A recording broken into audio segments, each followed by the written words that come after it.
नमस्कार to all, myself Rajendra Singh teachers, zone Chasana, district Reasi. आज का मेरा टॉपिक है respiration, class 10, subject science.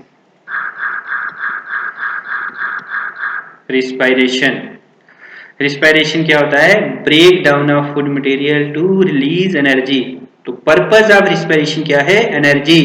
Energy energy means ability to do work. अगर मैं आपके सामने बात कर रहा हूं तो मुझे एनर्जी की जरूरत है। अगर मैं वॉक कर रहा हूं तो एनर्जी चाहिए। मेरे शरीर में बहुत से ऑर्गन हैं, जैसे brain, digestive system, circulatory system, सबको एनर्जी चाहिए। जितनी भी मेटाबॉलिक एक्टिविटीज होती हैं शरीर में, सबके लिए एनर्जी चाहिए। मींस जिंदा रहने के लिए एनर्जी की जरूरत है।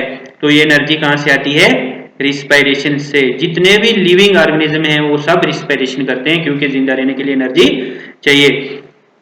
तो ये एनर्जी रिस्पायरेशन से आती है। इसमें क्या होता है? ग्लूकोज ऑक्सीजन के साथ मिलके ब्रेक डाउन होता है और उसमें दो एंड प्रोडक्ट बनते हैं, एक carbon dioxide plus water plus energy. ये एक रिस्पायरेशन की किस्म है, इससे एनर्जी मिलती है हमें। और पूरे लिविंग ऑर्गेनिज्म जितनी भी एक्टिविटीज करते हैं वो सब एनर्जी रिस्पायरेशन से ही आती है।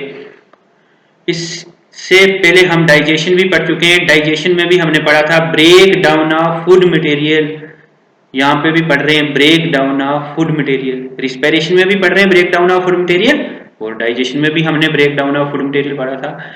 तो बहुत से स्टूडेंट्स पूछेंगे दोनों में break down of food material से व्हाट इज दिस। तो यहाँ पे मैं क्लियर करना चाहूंगा, break down of food material to release energy, ये रिस्पायरेशन में।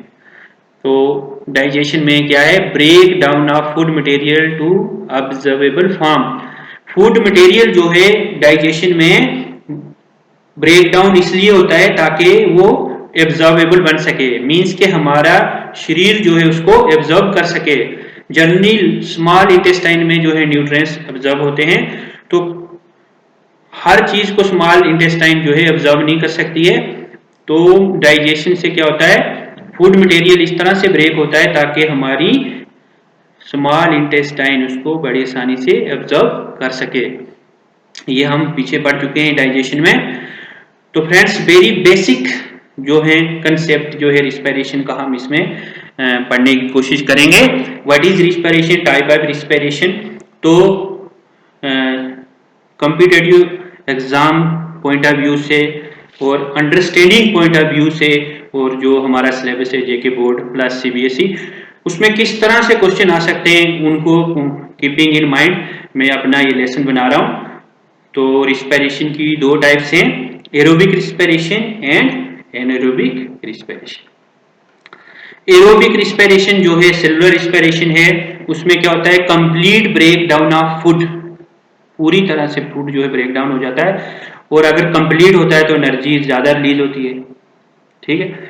इस प्रोसेस में जितने भी all carbon carbon bond of glucose, carbon C6H12, glucose में 6 कार्बन एटम होते हैं और इनके बीच में कार्बन कार्बन बॉन्ड होता है।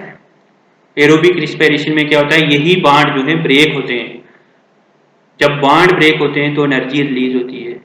Breakage of bond release energy, है ना। जब भी बॉन्ड ब्रेक होते हैं किसी भी केमिकल रिएक्शन में तो एनर्जी रिलीज होती है। वही एनर्जी यहाँ पे रिलीज होती है एरोबिक रिस्पायरेशन में। इसके बाद हमने एनारोबिक रिस्पायरेशन पढ़नी है। वहां पे कार्बन कार्बन के जो बॉन्ड है वो कंप्लीट, सब बॉन्ड जो है ब्रेक नहीं होंगे, कहीं पे 2 होंगे, कहीं पे 3 होंगे, इसलिए उसमें लेस एनर्जी प्रोड्यूस होगी।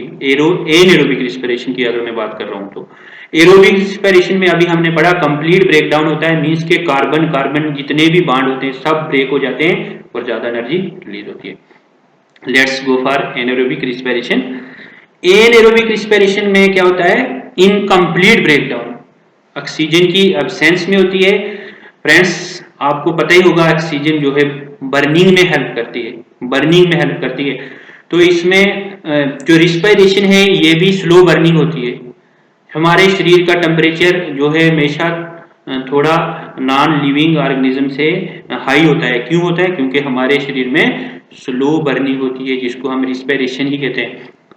तो एनारोबिक रिस्पिरेशन में एक होता है इनकम्प्लीट ब्रेकडाउन, जो कार्बन कार्बन के बॉन्ड है सब ब्रेक नहीं होते इन एरोबिक रिस्पिरेशन में, इसलिए कम एनर्जी पैदा होती है। इसमें 2 ATP एनर्जी प्रोड्यूस होती है, एनारोबिक रिस्पिरेशन में 2 ATP एनर्जी रिलीज होती है और एरोबिक रिस्पिरेशन में 36 ATP एनर्जी प्रोड्यूस होती है। Aerobic versus anaerobic, what is difference between aerobic and anaerobic respiration? तो एरोबिक में ऑक्सीजन की जरूरत होती है, एनारोबिक ऑक्सीजन के बिना हो जाती है। एरोबिक रिस्पिरेशन जो है साइटोप्लाज्म और माइटोकॉन्ड्रिया, स्टार्ट साइटोप्लाज्म में होती है और कंप्लीट माइटोकॉन्ड्रिया में होती है एरोबिक रिस्पिरेशन। एनारोबिक जो है सिर्फ साइटोप्लाज्म में ही कंप्लीट हो जाती है, इसमें माइटोकॉन्ड्रिया की जरूरत नहीं होती है एनारोबिक रिस्पिरेशन में। एरोबिक रिस्पिरेशन में जो एंड प्रोडक्ट हैं कार्बन डाइऑक्साइड और वाटर, कार्बन डाइऑक्साइड में एक ही कार्बन एटम है, मींस के कार्बन कार्बन बॉन्ड जो है सब ब्रेक हो जाते हैं। एनएरोबिक रिस्पिरेशन जो है उसमें एक कार्बन डाइऑक्साइड तो पैदा ही होती है, एथाइल अल्कोहल या फिर लैक्टिक एसिड होता है, एथाइल अल्कोहल C2H5OH। तो इसमें एथाइल अल्कोहल में कार्बन 2 कार्बन एटम होते हैं, मींस के कार्बन कार्बन बॉन्ड अभी बचा होता है, इसलिए पूरे बॉन्ड जो है कार्बन कार्बन सब बॉन्ड ब्रेक नहीं हुए होते हैं और इसलिए लेस एनर्जी प्रोड्यूस होती है। लैक्टिक एसिड में 3 कार्बन एटम होते हैं तो 2 कार्बन बॉन्ड हो जाते हैं, तो 2 कार्बन बॉन्ड बचे हुए हैं, यहाँ पे भी सब कार्बन बॉन्ड जो है ब्रेक नहीं हुए हैं, इसलिए यहाँ पे भी लेस एनर्जी प्रोड्यूस होती है। अगर एक मॉलिक्यूल्स जो है ग्लूकोज का बर्न होता है तो एरोबिक रिस्पिरेशन में 38 ATP एनर्जी प्रोड्यूस होती है और एनारोबिक रिस्पिरेशन में सिर्फ 2 ATP एनर्जी प्रोड्यूस होती है। इसको हम ये भी लिख सकते हैं, this is more efficient process.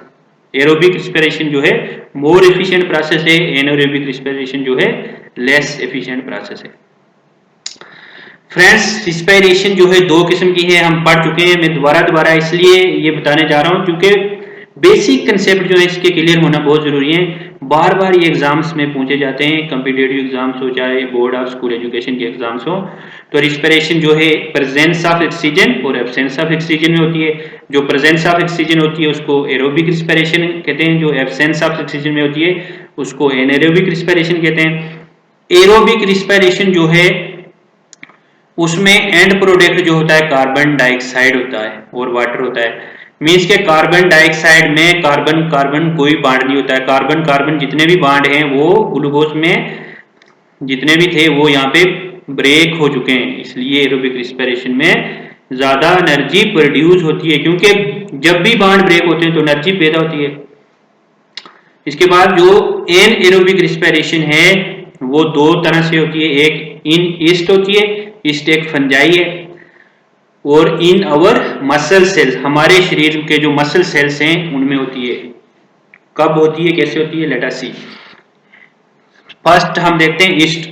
East जो है एक फंजाई है जो फर्मेंटेशन में काम आता है, जिससे अल्कोहल बनती है। अल्कोहल इंडस्ट्रीज में जो लार्ज स्केल अल्कोहल बनती है वहां पे ईस्ट का इस्तेमाल होता है। काफी एंशिएंट टाइम से लोग जो है फर्मेंटेशन से अल्कोहल बनाते आ रहे हैं, आज भी जो अल्कोहल बनती है वो फर्मेंटेशन से ही बनती है। उसके अलावा जो ईस्ट जो है वो बेकरी में भी यूज होती है, बेकरी में जो डो बनाते हैं उसमें ईस्ट मिलाई जाती है और आटा जो है रेज हो जाता है। बहुत बार ये क्वेश्चन पूछा है, why dough rises when we used yeast in bakery. तो आटा जो है रेज क्यों हो जाता है, तो आटा जो रेज इसलिए होता है जब हम उसमें ईस्ट डालते हैं वो रिस्पिरेशन करती है, रिस्पिरेशन करने से कार्बन डाइऑक्साइड रिलीज होती है, जब कार्बन डाइऑक्साइड रिलीज होती है तो वो आटा जो है ऊपर उठना शुरू हो जाता है।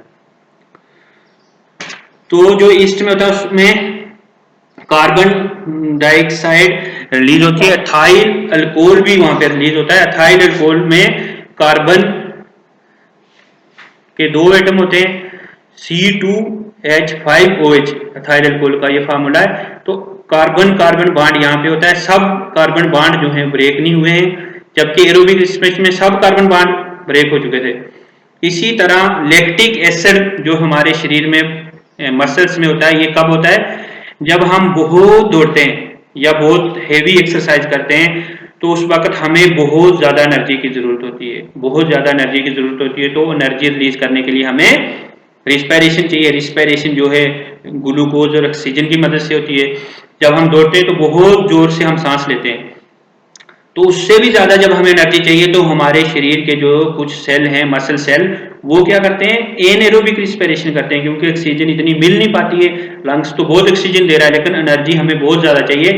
तो उस कंडीशन में हमारे मसल के सेल जो हैं एनएरोबिक रिस्पिरेशन करते हैं। और एनएरोबिक रिस्पिरेशन में हम पढ़ चुके हैं एक एंड प्रोडक्ट क्या होता है, लैक्टिक एसिड। हमारे मसल सेल में क्या हो जाता है, लैक्टिक एसिड प्रोड्यूस हो जाता है। लैक्टिक एसिड के जो क्रिस्टल होते हैं वो हमें फिर पेन भी करते हैं, क्योंकि जब भी हम दौड़ते हैं या हैवी एक्सरसाइज करते हैं तो हमारे मसल सेल में पेन होना शुरू हो जाती है। वो क्यों होती है, क्योंकि लैक्टिक एसिड जो है वहां पे प्रोड्यूस हो जाता है। लैक्टिक एसिड के छोटे छोटे क्रिस्टल होते हैं, बाद में वो डिजल्व हो जाते हैं लेकिन 2-3 दिन लगते हैं। एक बार फिर हम उसी रिस्पिरेशन को थोड़ा और दूसरे तरीके से समझने की कोशिश करेंगे। रिस्पिरेशन जो है ग्लूकोज से स्टार्ट होती है। ग्लूकोज में 6 कार्बन के एटम होते हैं, C6H12O6।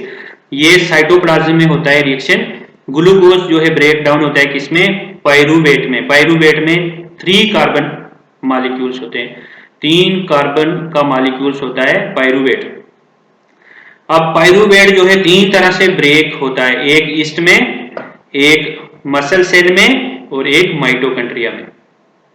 ऊपर वाले दोनों जो है एब्सेंस ऑफ ऑक्सीजन में होती है और नीचे जो है माइटोकॉन्ड्रिया प्रेजेंस ऑफ ऑक्सीजन, जैसा कि यहाँ पे लिखा हुआ है। तो जो ईस्ट से होता है